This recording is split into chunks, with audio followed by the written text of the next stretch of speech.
What do you think about this Amanda Nunes Ronda Rousey fight?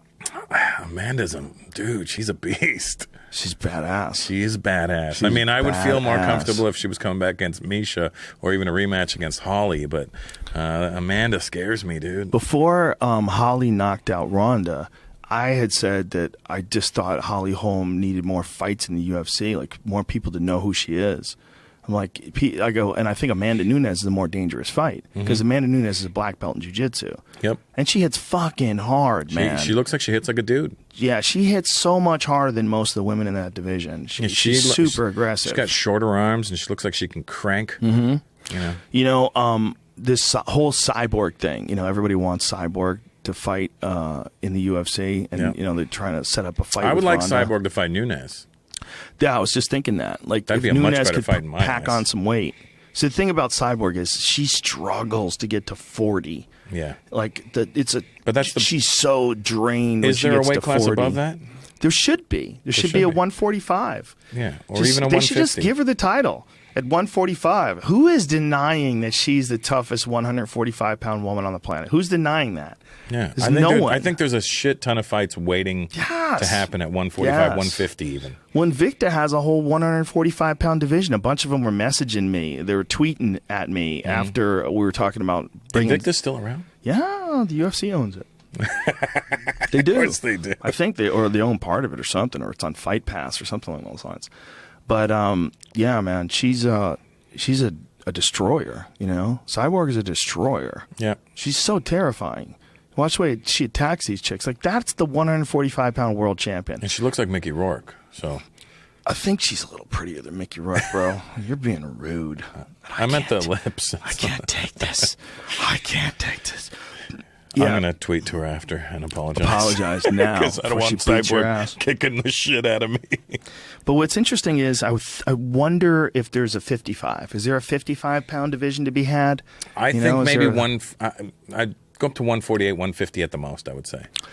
I wonder. Because, you know, I think Cyborg's, one of her coaches was saying that if you really gave her the right division, it would be 155. Like, that would be the division where she would feel the healthiest, because I think she walks around at like 170 something. Probably.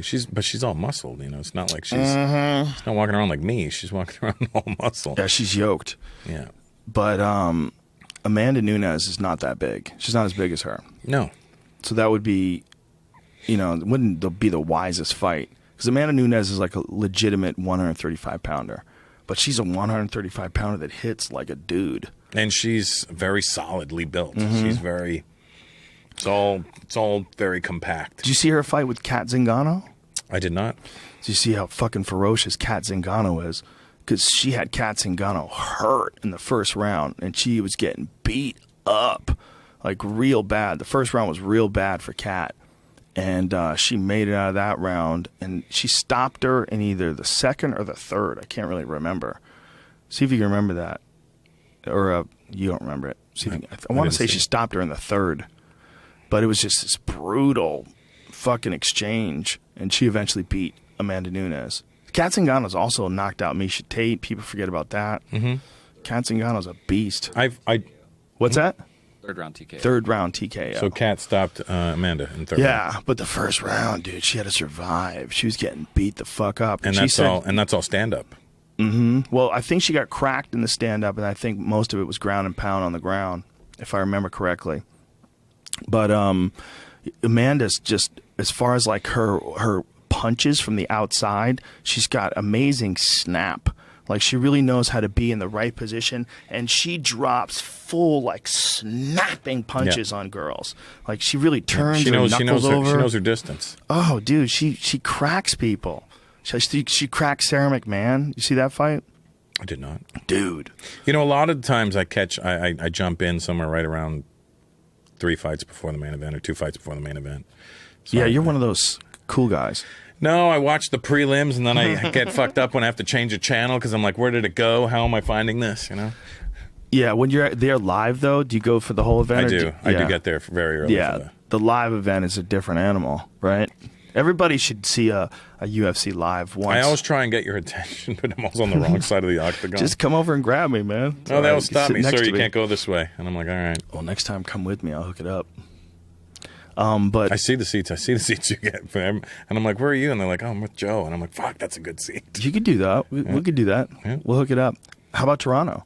I'm You gonna in. be there for that one? What is it? December 10th? Something like that. I'm doing a show with Big Jay Okerson Oh, I love Jay. at Massey Hall. Can I host it? Fuck yeah. That's it. Russell Peters, Big J, and me. You heard it here, folks. I'll host that. I'll host It's like December 9th or whatever it is, the day before the UFC. Sure, yeah. fucking double Tickets are not talking on sale yet. They'll be on sale like in a week. December. Yeah, that'll be Hell fun, yeah. dude. The three of us, well, that'll be a good old time. Hell yeah. That'll be real fun. But what were we just talking about? Oh, the Amanda Nunes Ronda Rousey fight. But if Ronda gets her to the ground, man, it could get super interesting. I would just like to see one tune-up fight. No tune-up fights. This is not boxing. The UFC doesn't give tune-up fights. No, they don't. Fuck. It's just give mountain fights. after mountain. You know what I will say, though? That the women have proven to have far more resilience than the men. A lot of times. They're just fucking, their willingness to not tap and their willingness to get in there and I prefer scrap to it not out. compare them gender to gender because I'm not one of those people. Right. So I just want to let you know that. I just objectified them in my own little way, guys. I mean, no need to even compare them to the men. What I'll say is there's amazing athletes and amazing champions in both the men and the women's division. Absolutely. Legitimately now.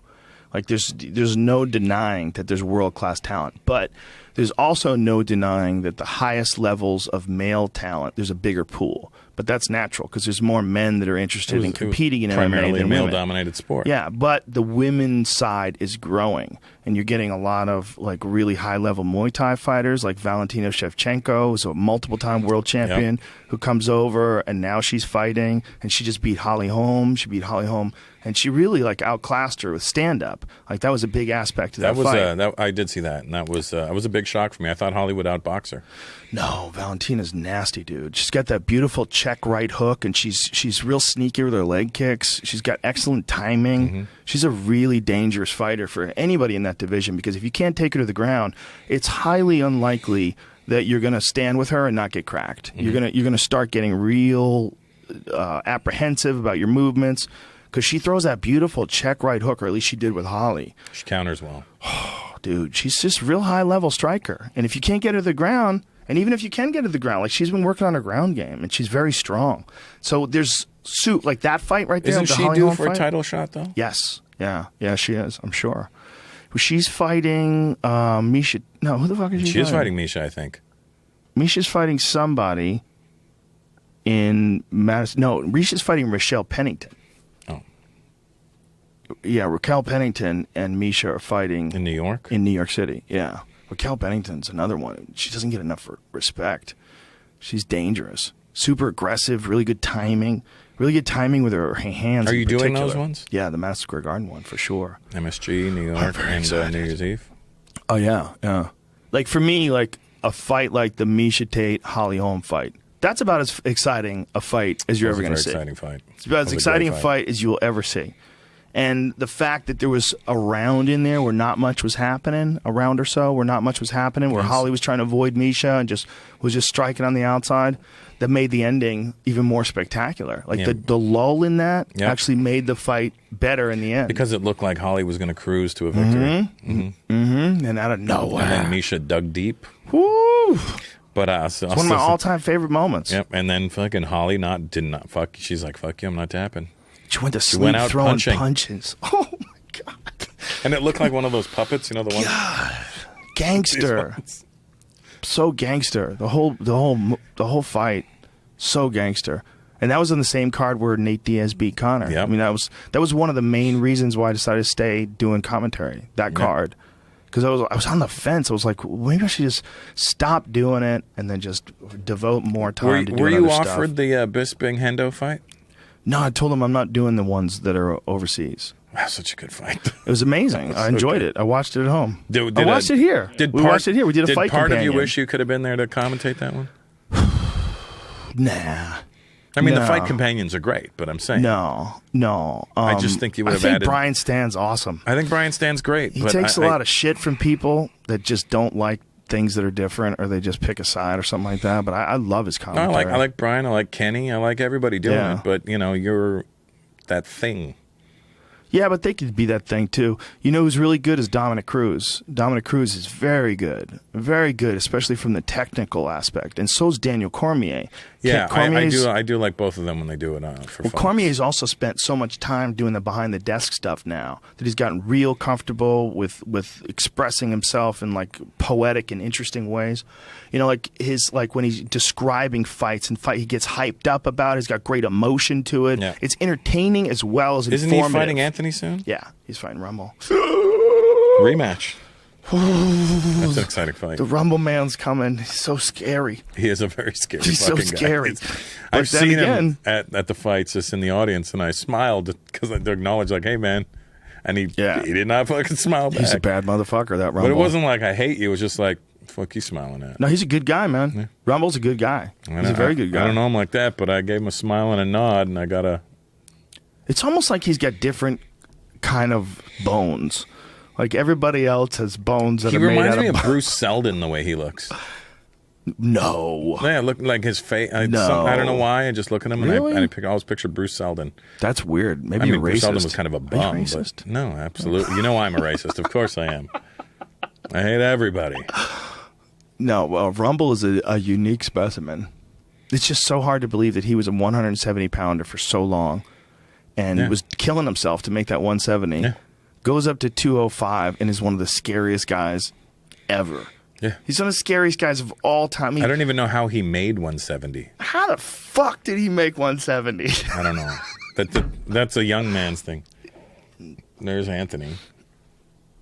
Yeah, he doesn't look anything like Bruce Seldon. Get a though. shot of Bruce Seldon. Let's see. Maybe not that picture. Not at There's all. a picture You're of Bruce racist. Seldon where I'm not kidding. Racist. There's a picture of Bruce Seldon where he looks really dark, and that's not it. Look at that picture up there Tan on the Bruce right. Seldon. See the one where he's wearing the red and white trunks? Yeah, see? Oh, okay. No, you're racist. That's me, guys. But we got to remember, Rumble survived that storm the first time. You know, the first fight that Rumble and DC had, Cormier survived. Cormier survived that storm and then put his own storm on Rumble. You know, Cormier is he's such a world class wrestler, and his sparring partner is fucking Cain Velasquez, and the other one is Luke Rockhold. So on a daily, he's sparring with those fucking guys, And they go hard in AK. yeah. And he's arguably one of the best wrestlers to ever compete in MMA. There's like a handful of guys you look at as being in contention for being the best wrestler to ever compete in MMA. Henry Cejudo, of course, Olympic gold medalist. Yep. You know, there's a few guys, but Cormier is in that mix. Like, he's in the mix. I mean, they all give each other something else, you know what I Yep. mean? So that's... And I think that fucking AKA camp They're where nuts. it's him and Kane and they're just smashing heads together all the time. it's funny when I'm up in Northern Cali, I'll call whoever and I'm like, hey, I'm out here. And they're like, do you want to come train? And I'm like, no. They're like, you want to come train at AK? No, thanks. I'll call Gil and he's like, you want to come by Scrap Pack and train? I'm like, no, I'm good, buddy. Fuck all that. I'm like, yeah, my level is not anywhere near anybody's level. Yeah, I'm just trying to get someone to hold pads. Yeah, I'm a 46-year-old man. I'm a chubby fucking Indian guy. I'm not trying to... It's fun to be around those places, though. Yeah, that's what does you in. You go Yeah. in, you see everybody, you go, yeah, I'm not built for this. Yeah. I'm a hobbyist. These guys are lifers.